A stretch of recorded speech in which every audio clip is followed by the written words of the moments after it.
Hey there. So today I wanted to talk about a certain biblical topic that, or I guess you could say a theological topic that gets debated a lot.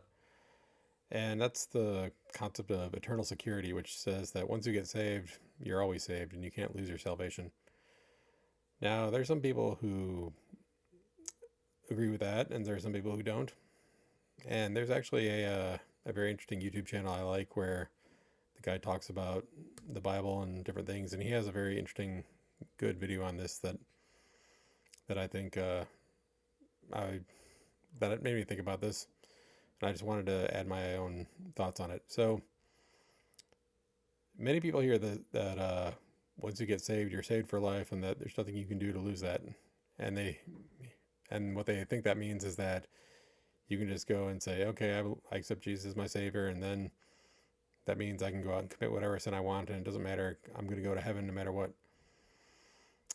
And a lot of people say, well, that's ridiculous. That can't be right. If you want to go to heaven, then you gotta live a live a holy life, a life free of sin, etc. And the people who believe in that will say, no, no, that's not what it means. We're not saying that you can go out and just commit whatever sin you want and you're fine. It means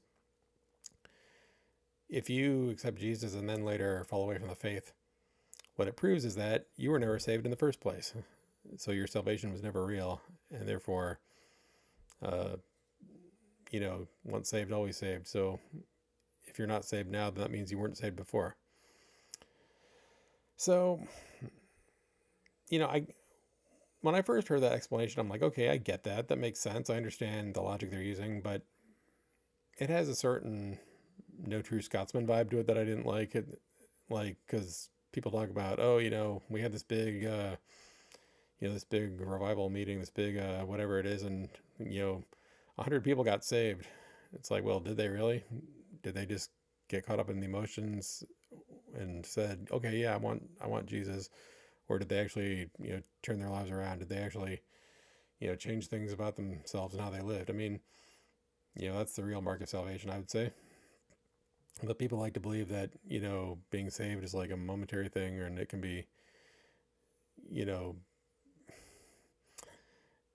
they like to think of it as this big like monumental event in your life. But I mean, what am I trying to say? Lose my train of thought. Sorry. So anyway,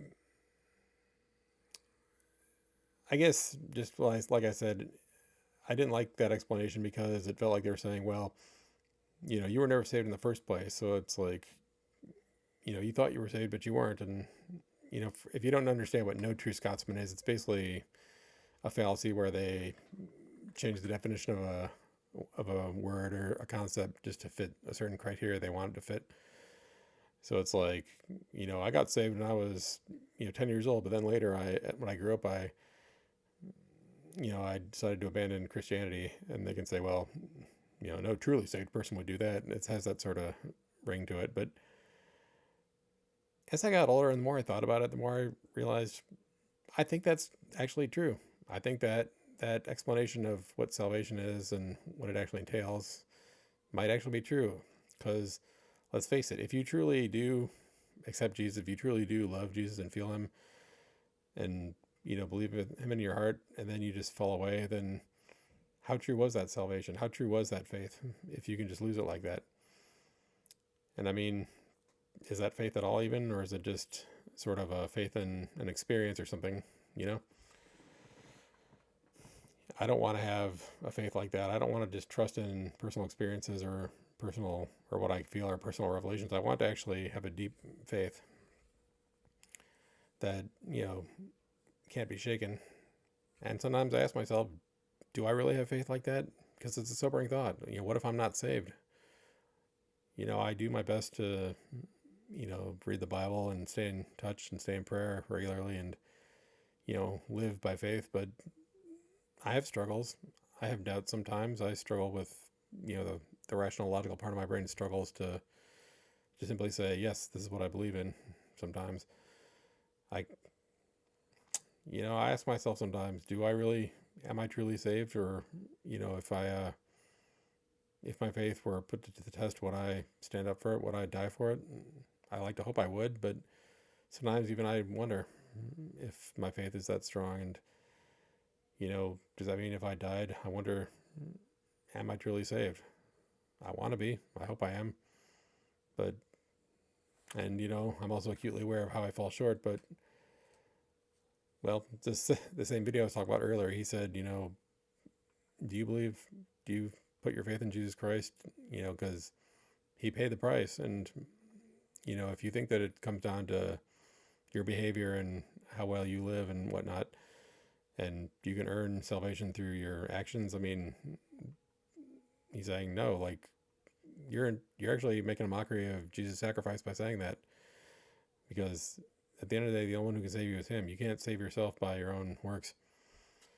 And that's actually, I thought that was a very good point. So when I question my salvation, when I question how strong my faith is, I have to remember, look, just, it's not about me. It's not about what I do on my own volition. It's about, do I trust him? Do I put my faith in him? And like I said, it's a struggle for me to do that sometimes, because sometimes there are times he feels far away. There are times when I almost feel like I feel distant from him, but I'm still seeking. I'm still always seeking. And even though I've been a Christian my whole life, I'm still trying. I'm still striving to know him better and understand him better. Even just recently, I've been reading the Bible a lot more than I usually do, and it's been very interesting. It's been very eye-opening, and I like to think that gradually I'm getting there. I'm still on my journey of trying to get closer to God, so I'm happy about that. So I guess I have to say, I think I would have to say I agree with the once saved, always saved crowd, that, if it's genuine salvation, there's no way you can really turn your back on that. Because if you would turn your back on that, then I question how real it was. I question whether it was genuine or whether it was just being caught up in the moment or what have you. So yeah, anyway, that's just my thoughts about this issue. Talk to you later.